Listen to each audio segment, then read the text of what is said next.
नमस्कार दोस्तों, स्वागत है आपका आपके अपने YouTube चैनल में। पिछले वीडियो में जैसे कि आपने सोमनाथ की यात्रा देखी थी, आज हम सोमनाथ से द्वारका जाएंगे। अगर आपने वो वीडियो नहीं देखा है तो ज़रूर देखिएगा। सोमनाथ से द्वारका जाने के लिए हमने बस की थी। वैसे तो ट्रेन भी चलती है जो कि रात के 12 बजे आती है एंड नेक्स्ट डे मॉर्निंग में द्वारका आपको पहुँचा देती है। और सोमनाथ से द्वारका के लिए हर थोड़ी देर में बसेस चलती रहती हैं। लोकल बस के चार्जेस 200 to 250 रहते हैं एंड AC में सीटर के चार्जेस 400 एंड स्लीपर के 500 to 550 रहते हैं। तो हमने AC बस की थी जिसने हमें 5 घंटे में पहुंचा दिया था। 1 बजे चली थी और 6 बजे हम शाम को द्वारका पहुंच गए थे। यहाँ हमारा स्टे गायत्री शांतिवन में ऑलरेडी बुक था, जो कि बहुत ही ब्यूटीफुल एंड क्लीन धर्मशाला है जहाँ पे आपको सी व्यू भी मिलेगा। और सबसे बड़ी बात, यहाँ से सभी टेम्पल्स बहुत ही पास हैं। यहाँ आपको होटल जैसा स्टे मिलेगा, वो भी बजट फ्रेंडली। और सबसे बड़ी बात, गायत्री शक्तिपीठ द्वारका की एक मस्ट विजिट प्लेस है। फिर नहा धो के हम निकल गए थे द्वारकाधीश मंदिर के दर्शन करने, जो कि गायत्री शांतिवन से वॉकिंग डिस्टेंस पे ही है। अंदर मोबाइल या इलेक्ट्रॉनिक्स लेके जाना अलाउ नहीं है। यहाँ प्रसाद की दुकान पे आपको लॉकर फैसिलिटीज मिल जाती हैं, तो जहाँ से आप प्रसाद लें वहाँ पे लॉकर में आप अपना मोबाइल रख सकते हैं।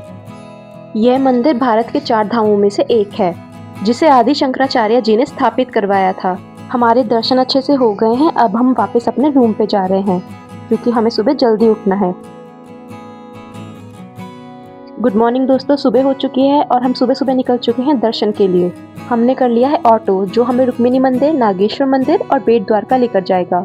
गुजरात आने का सबसे बेस्ट टाइम है अक्टूबर टू मार्च। यही पीक सीजन रहता है, इसलिए ज्यादातर होटल्स एंड धर्मशालाओं में बुकिंग फुल हो जाती है। इसलिए जब भी आप यहाँ आए तो अपना स्टे ऑलरेडी बुक करके आए। तो हम पहुँच गए हैं रुक्मिणी देवी मंदिर, जिनके दर्शन किए बिना द्वारका की यात्रा अधूरी मानी जाती है। ये मंदिर द्वारकाधीश टेम्पल से लगभग 2 से 3 किलोमीटर की दूरी पर है। मंदिर ASI यानी कि आर्कियोलॉजिकल सर्वे ऑफ इंडिया के प्रोटेक्शन में है। इस मंदिर के इतिहास के बारे में आपको स्कंद पुराण में मिलता है। एक बार ऋषि दुर्वासा को कृष्ण जी और रुक्मिणी जी ने भोजन के लिए निमंत्रण दिया। दुर्वासा जी ने शर्त रखी कि तुम दोनों मुझे रथ में लेकर खुद चलोगे। कृष्ण जी और रुक्मिणी जी रथ खींच रहे थे। रुक्मिणी जी को अचानक प्यास लगी। कृष्ण जी ने अपने चरण के अंगूठे से जल प्रकट किया। रुक्मिणी जी ने वो जल पी लिया, लेकिन ऋषि दुर्वासा को पहले जल अर्पण न करना उन्हें अपना अपमान लगा।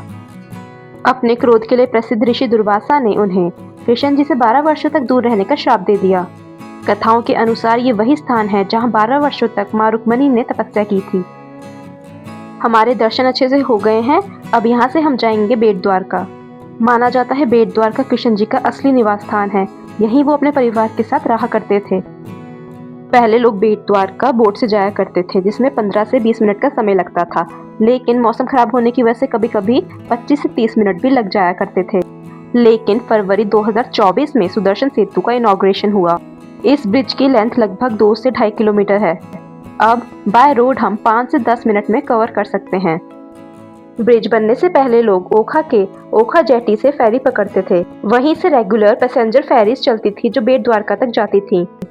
जेटी मतलब एक छोटा सा प्लेटफॉर्म जहां से बोट्स लगती हैं और जाती हैं, और फेरी मतलब पैसेंजर बोट्स जो लोगों को एक जगह से दूसरी जगह लेके जाती है। सुदर्शन सेतु बनने के बाद अब लोग डायरेक्ट रोड से जा सकते हैं, लेकिन आज भी फेरी सर्विस चलती है क्योंकि बहुत सारे लोग समुद्र का एक्सपीरियंस लेना चाहते हैं। अब हम पहुंचने वाले हैं बेट द्वारका। यहाँ पर भी आपको मोबाइल सबमिट करना पड़ेगा। तो हम पहुंच गए हैं बेट द्वारका। माना जाता है ये वही स्थान है जहां भगवान कृष्ण अपने परिवार के साथ रहा करते थे। माना जाता है सुदामा जी बेट द्वारका आए थे और वहीं पर कृष्ण जी से मिले थे।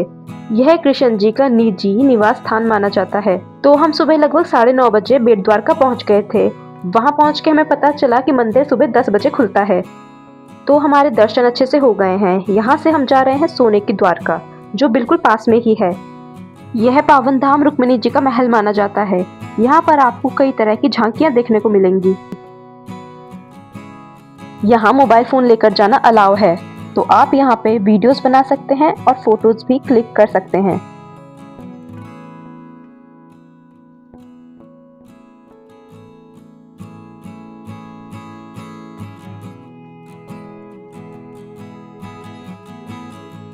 यहाँ आपको भगवान कृष्ण के बालपन से लेके महाभारत काल तक की कई झांकियां देखने को मिल जाएंगी।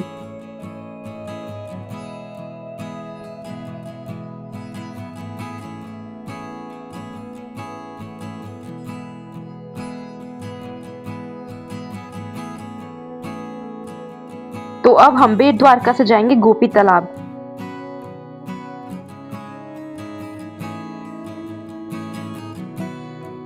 माना जाता है गोपी तालाब वो स्थान है जहां पे वृंदावन की गोपियों ने जल समाधि ले ली थी। माना जाता है उनका शरीर मिट्टी में मिल गया और वही मिट्टी बाद में गोपी चंदन बनी।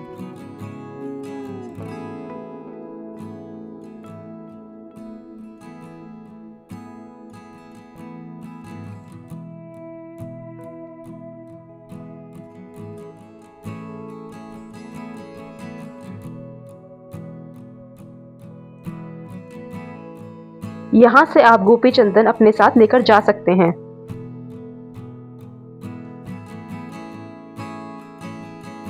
अब यहाँ से हम जाएंगे नागेश्वर ज्योतिर्लिंग के दर्शन करने।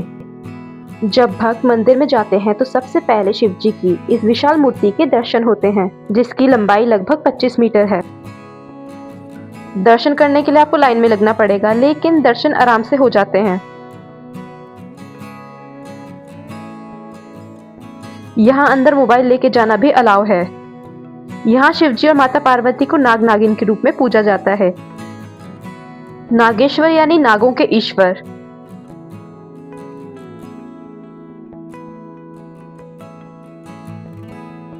हमारे दर्शन अच्छे से हो गए हैं। यहाँ से हम वापस जाएंगे अपने रूम पे, थोड़ा रेस्ट करेंगे और लंच करके फिर निकल पड़ेंगे बाकी मंदिरों के दर्शन करने।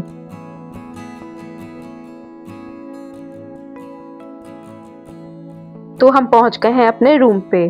गायत्री शांति वन में आपको भोजनालय की फैसिलिटीज भी मिल जाएंगी। यहाँ का खाना बहुत अच्छा है और रीजनेबल है।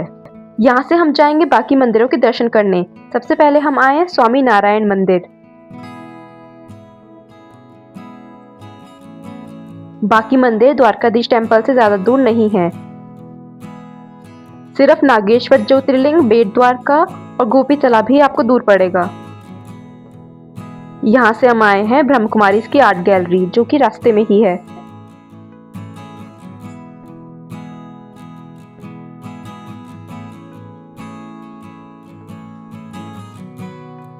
यहाँ से हम आए हैं भड़केश्वर महादेव मंदिर, जिसे सनसेट पॉइंट भी कहा जाता है, इसलिए ज्यादातर लोग यहाँ शाम में ही आना पसंद करते हैं। यहाँ का शिवलिंग स्वयंभू माना जाता है। यहाँ पे आप कैमल राइड्स भी कर सकते हैं। यहाँ से हम जाएंगे इस्कॉन टेम्पल और उसके बाद अपने रूम पे, क्योंकि हमने सारी इंपॉर्टेंट प्लेसेस कवर कर ली हैं। अगर आपको यहाँ स्टे के बारे में कोई भी डाउट है तो आप कमेंट सेक्शन में जरूर पूछिएगा।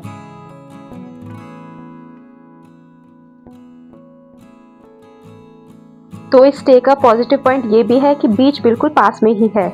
साथ में ही आप अपनी बालकनी से ही सनसेट का व्यू एंजॉय कर सकते हैं। आपको ट्रिप से रिलेटेड जो भी डाउट हो आप कमेंट सेक्शन में पूछ सकते हैं। अगर आपको वीडियो पसंद आया तो चैनल को सब्सक्राइब, वीडियो को लाइक और कमेंट करना ना भूलिएगा। हरे कृष्णा, मिलते हैं नेक्स्ट वीडियो में।